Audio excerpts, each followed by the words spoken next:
The following story has been brought to you by StoriesToInspire.org.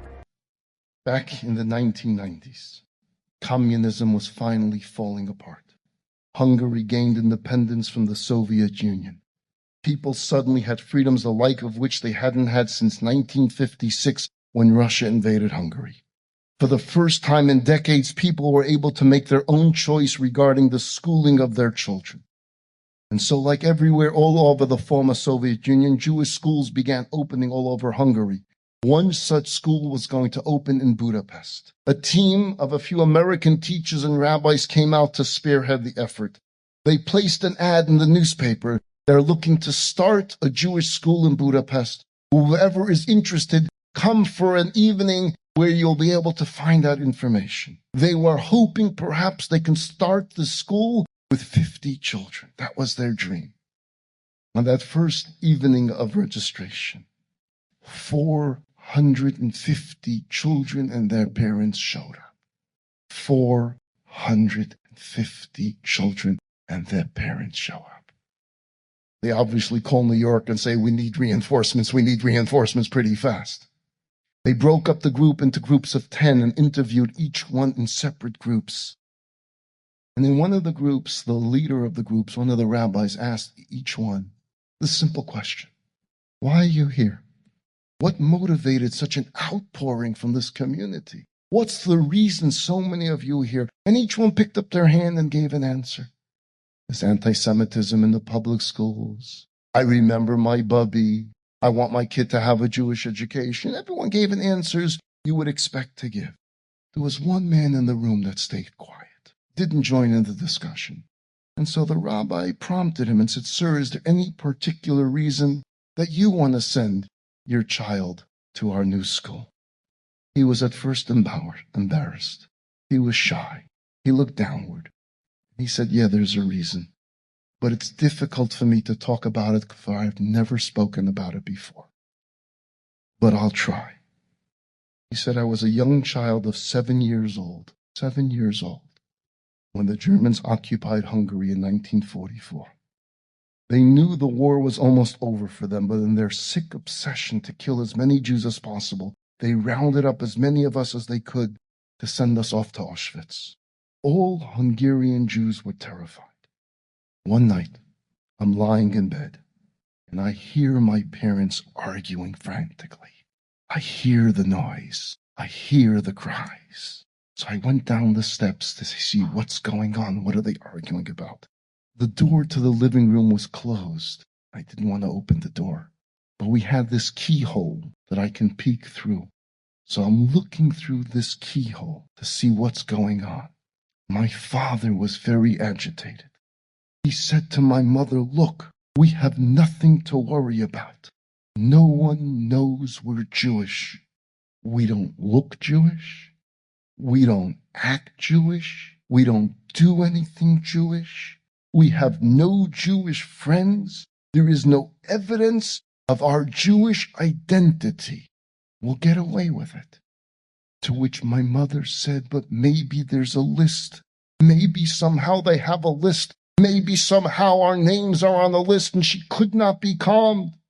My father said, even if there is a list, and even if the Nazis came here tonight, and even if they kicked down this door tonight, they could look throughout our entire house. There is nothing Jewish in this house. There is nothing that they could find that we would be associated as being Jews.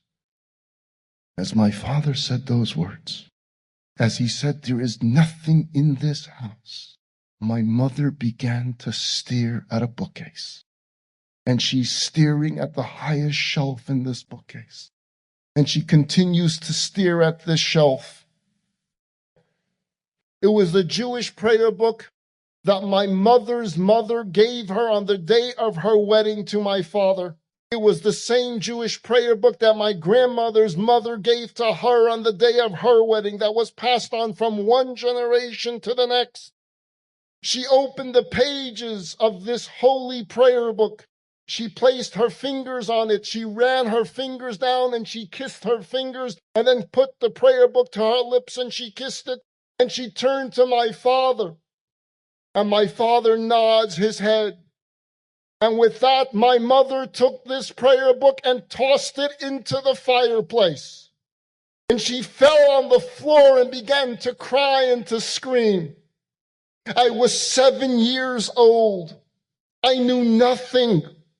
I ran upstairs. I cried and I cried like I never cried before.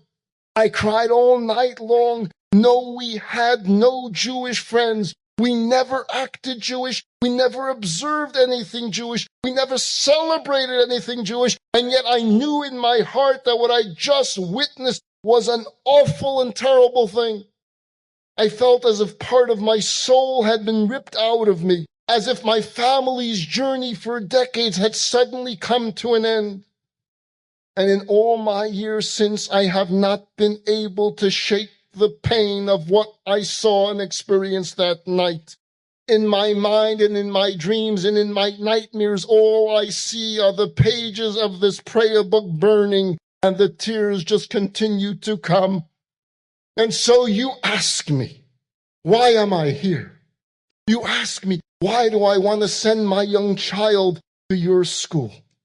I'll tell you why. On the first day of your school, I'm going to proudly walk into this building holding my son's hand. I'm going to walk with him into his classroom. And then I'm going to hand him a prayer book. And my tears from that night will finally stop flowing. My dear friends, here we are in the 21st century. We are living in incredible times. We are perhaps the most fortunate generation in history. We can drive right up to a Hebrew school, to a day school, and hand our children a Siddur, a prayer book, with joy, with pride, without a trace of fear. We can walk the streets on a Shabbat or a Jewish festival and not have to look over our shoulders to see who might be following us. We can celebrate the special occasions of life. We can attend Torah classes. We can pray as a community in broad daylight, not having to hide in dark cellars and basements. Do we even begin to understand and appreciate the blessings and the opportunities? Our grandparents and our ancestors, they faced pogroms and poverty and persecution and holocausts and communisms and inquisitions, and yet they kept the torch of Yiddishkeit burning bright, and they passed that torch to the next generation and to the next. We, my friends, you and I, we are blessed that our part of the history and the journey of the Jewish people is to rebuild. After so much devastation and destruction, we, our generation, you and me, we are the contractors of Jewish history. We are the fortunate generations whose responsibility and mandate is to build and to plant and to grow and to prosper. Enjoyed this story? Come again. Bring a friend. StoriesToInspire.org